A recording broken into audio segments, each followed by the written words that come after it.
Hey guys!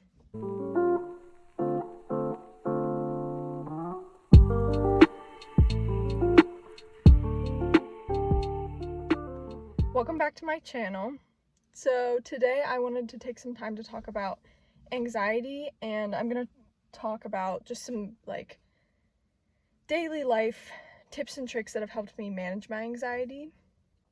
I wanted to mention too that I think it's really important to get down to the root of your anxiety, seek professional help if you need to, and try to resolve it altogether. But when you're living with anxiety, I think everyday life can be pretty overwhelming. Speaking as someone that has anxiety and has struggled with it for years, everyday life can be like a really big struggle. Even simple things are just a bigger deal. Okay, so I wanted to talk about just some basic everyday things that I do, some tips and tricks, some things that are helpful in just everyday life that you can do to help manage your anxiety. So let's talk about it. Okay, so the first thing, this is going to seem really simple, and you've probably heard it before, but it's really important, is taking deep, intentional breaths, I guess. Intentional deep breaths. Why did I say it like that? Anyways, so taking deep, intentional breaths is a really good way to just calm yourself down. And there's a lot of ways to do this. I've heard a lot of people say box breathing is the best, or I don't know, there's a lot of different ways to count it, but to be honest, the most important thing to me, the thing that has meant the most, is my counselor told me you can take deep breaths in through the nose and then out through the mouth and blow like you're blowing through a straw.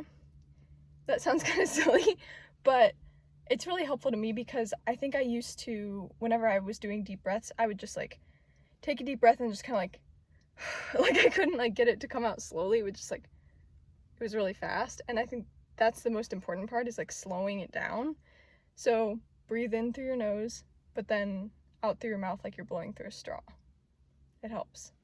And then try different ways. I mean, figure out what works for you. There's lots online about different ways to count your breaths, and just practice that, but figure out whatever works for you, I say.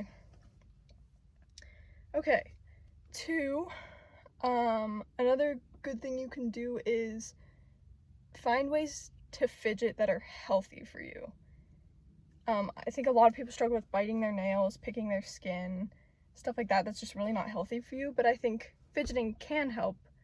Just, there's the right ways to do it. So I wear rings a lot. I usually wear this ring. I don't know if you can see it.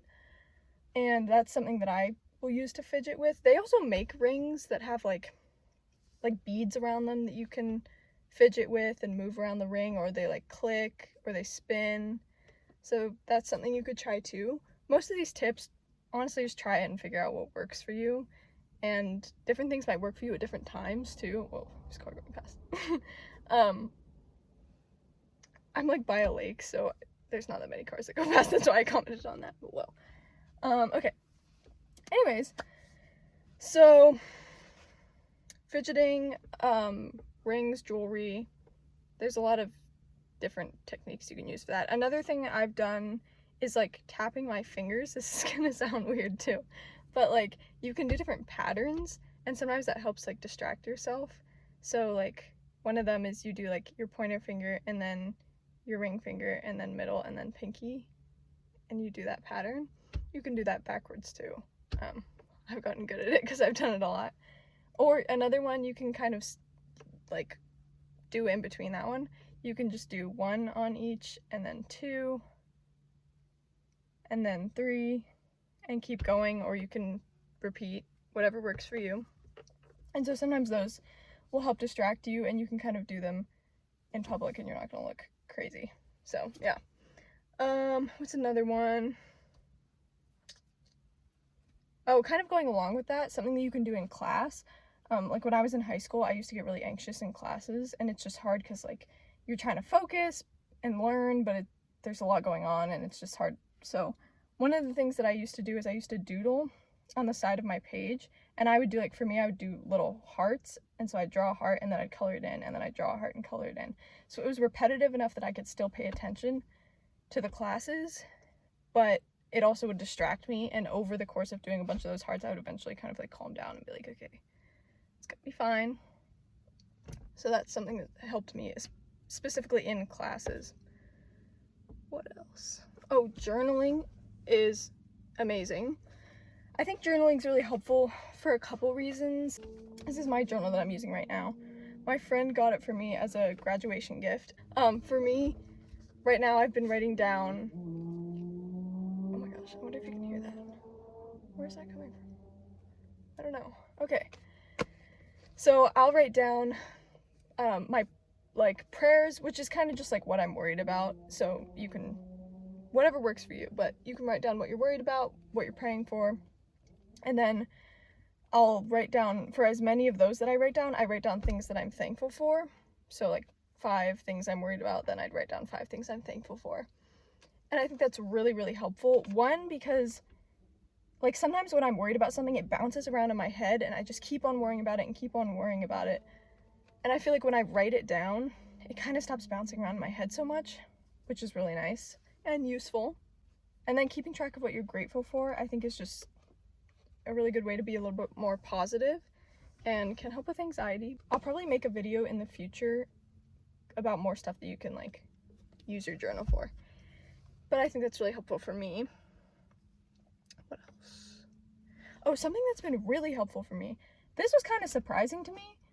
I have been using, like, being out in nature has been really, really good for my anxiety. And that is surprising to me because I'm not a big nature person. I didn't grow up, like, I love being in nature and I knew that, but I wasn't like the person that always wanted to go hiking and camping and all this like super naturey stuff. So I just thought I was like, I like to go to the beach and whatever, but that's about it. But I have found that it has been so helpful for me to be in nature. My anxiety goes from like 100 to 0. And I say, like, don't knock it till you try it, because I didn't expect that about myself, and it's true. So try it out. You can go on a walk, sit in your backyard, go sit somewhere really peaceful. I'm at a lake right now because I come and sit here sometimes and I'll just watch the water, and it's just really peaceful. Feel the wind. Look at how beautiful this lake is right now. It's so peaceful.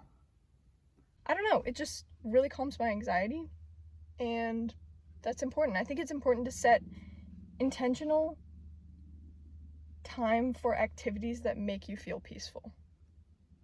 I feel like that's something I really didn't do throughout high school because I honestly didn't have time, and I just didn't make it an intentional decision. I also don't think I realized the things that made me peaceful, but take time to figure out the things that make you feel at peace and then intentionally spend time doing those things. That is so important. Like, that has just lowered my stress levels so much, and that's what I'm doing a lot this summer. So whether that's being in nature, once again, try it out even if you don't think you're a naturey person, or whatever that is, but find that activity and do it. Intentionally make time for it. Yeah, okay. What else? Another really good thing is to move your body. That can help a lot with anxiety. So I like to do a lot of like stretching exercises. That helps me, just clears my head. You can go on a walk, whatever works for you. I say find that thing and do that. So whatever that is. And then just a few final things. Vitamins can help a lot. I wish I have these like chewable vitamins. Maybe I'll put up a picture, I don't know. But they are meant for stress and anxiety, and they really help. It's not like, these things that I'm explaining aren't like solutions to the big problem, which is why I say definitely work on figuring out exactly what is causing your anxiety and seek the help that you need. But these things do help calm you down a little bit and just keep you more at peace in general. So I'll try to put a picture of that in. But vitamins in general, there's certain ones that can really help calm you down. Your physical health is very related to your mental health. I think I didn't realize that until this year, but vitamins can be used to help lower your anxiety, which is awesome.